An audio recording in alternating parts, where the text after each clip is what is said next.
Sumqayıt şəhərində yerləşən 41 nömrəli tam orta məktəbdə 31 dekabr Dünya Azərbaycanlılarının Həmrəylik Günü münasibətilə yadda qalan və duyğularla zəngin tədbir təşkil olunub. Xatirələrdə Birləşənlər adlı tədbir məktəbin pedaqoji kollektivi, ömrünü təhsilə həsr etmiş qocaman müəllimlər, məktəbin ilk direktoru Xudayar müəllim, eləcə də illər öncə bu məktəbi bitirmiş keçmiş məzunların iştirakı ilə keçirilib. Tədbirin əsas məqsədi nəsillər arasında mənəvi körpü yaratmaq, keçmişin zəngin təhsil ənənələrini bu günlə birləşdirmək və həmrəylik ruhunu daha da gücləndirmək olub. Səmimi və isti atmosferdə keçən görüş iştirakçılara unudulmaz anlar yaşadıb. İllərin həsrətini, xatirələrin şirinliyini yenidən canlandırıb. Görüş zamanı kövrək baxışlar və sevinç dolu təbəssümlər tədbirə xüsusi rəng qatıb. Keçmişlə bugünün bir araya gəldiyi bu anlar iştirakçılara birlik, hörmət və mənəvi dəyərlərin əhəmiyyətini bir daha xatırladıb. Tədbir boyu səslənən fikirlərdə ümumi bir məna hiss olunub. Keçmişə söykənən möhkəm təməl, gələcəyə daha inamlı addımlar deməkdir. Tədbirdə çıxış edən 41 nömrəli tam orta məktəbin direktoru Gülnarə Babayeva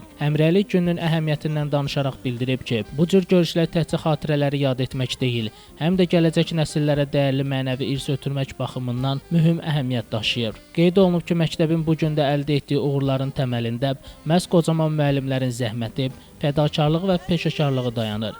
Məktəbin ilk direktoru Xudayar müəllim illər öncə 41 nömrəli tam orta məktəbin formalaşma dövrü, ilk məzunlar, müəllim kollektivi və təhsil mühiti haqqında maraqlı xatirələrini bölüşüb. Onun səmimi çıxışı zalda böyük maraq və duyğusal anlarla qarşılanıb. Xudayar müəllim məktəbin bu gün də öz ənənələrinə sadiq qalmasından qürur duyduğunu vurğulayıb. Gənc müəllimləri və şagirdlərə uğurlar arzulayıb. Çıxış edən digər qocaman müəllimlər və keçmiş məzunlar da məktəb illəri ilə bağlı xatirələrini, müəllim-şagird münasibətlərinin həyatlarında oynadığı rolu bölüşüblər. Onlar bildiriblər ki, 41 nömrəli tam orta məktəb təkcə bilik məkanı deyil, həm də şəxsiyyət formalaşdıran, dostluq və vəfa hisslərini aşılayan bir ocaq olub. Sonda tədbirin təşkilatçılarına təşəkkür edilib, bu cür görüşlərin davamlı keçirilməsinin vacibliyi vurğulanıb. Xatirələrdə Birləşənlər adlı bu görüş Sumqayıt şəhərində Həmrəylik gününə həsr olunan ən yadda qalan tədbirlərdən biri kimi iştirakçıların xatirəsində iz qoyub.